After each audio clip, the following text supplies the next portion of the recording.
ว่าตัดละกล่าวมึงซ้ำในห้อดาวสวัสดีทุกคนครับไก่เราจะเยี่ยงงวนาคลิงเชียร์ปอนประนงนะงวนาคนที่เก่านังแขวะมุดไส้ก็ได้มุดไส้จิตใจก็ได้วันนี้กับข้าวอย่างเดียวครับอันนี้อย่างเดียวจริงๆเลยครับแขวะทำไมไต่กะแลกะลือเรานะคลิงเชียร์มันก็เนี่ย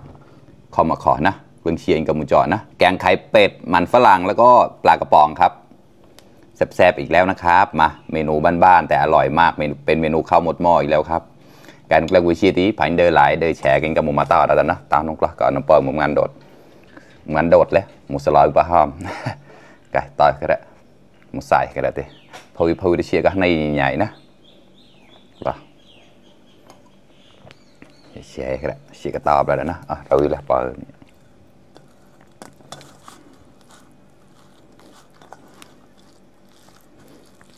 หอมหมูฮะเดี๋ยวปอยดิกล้าดักละมาครับเพื่อนๆ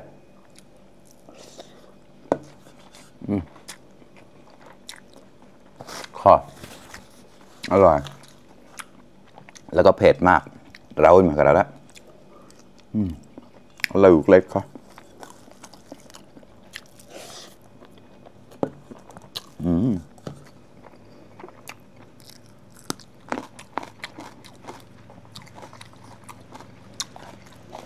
มอในหมวกในอ้อยโมตารามาแอบแย่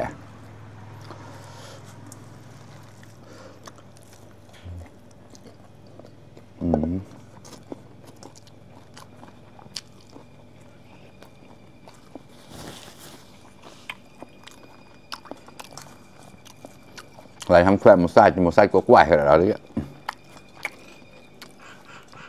มาไต่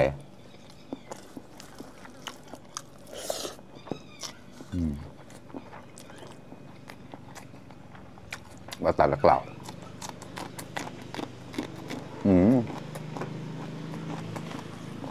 บอดค่ะ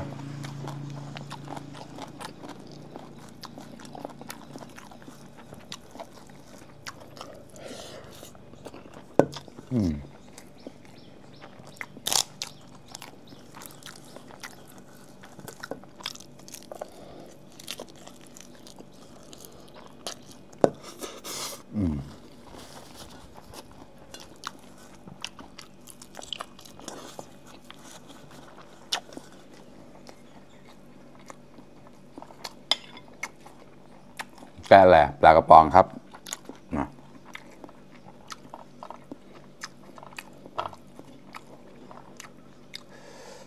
เป็นคนชอบมากปลากระป๋องนะแต่จอดเชี่ยมานมากระแกแหละ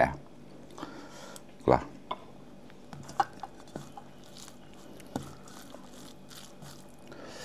เนี่ยอร่อย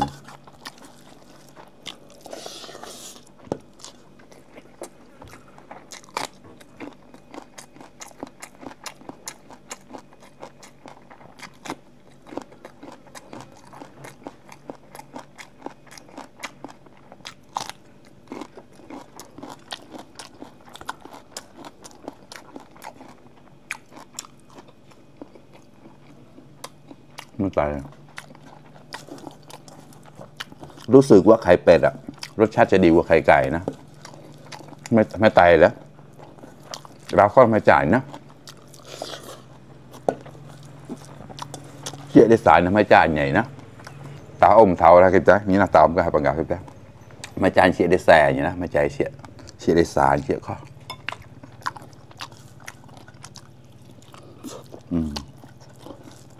จะอยู่ด้านแน่แต่ก็ไม่จ่ายนะ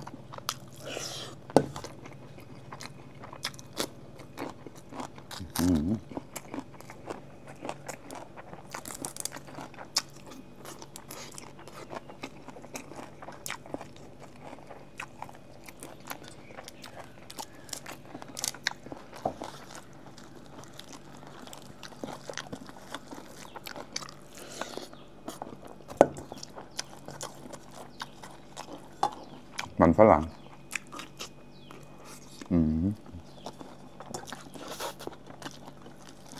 เล็ดครับ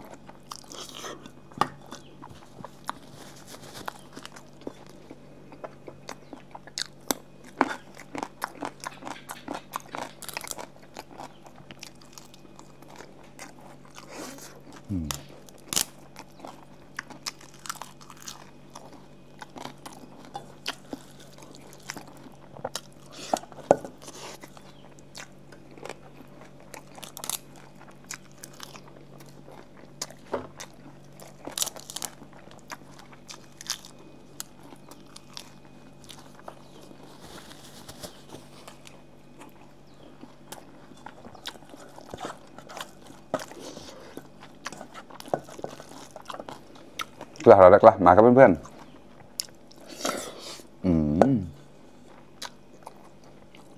ข้อ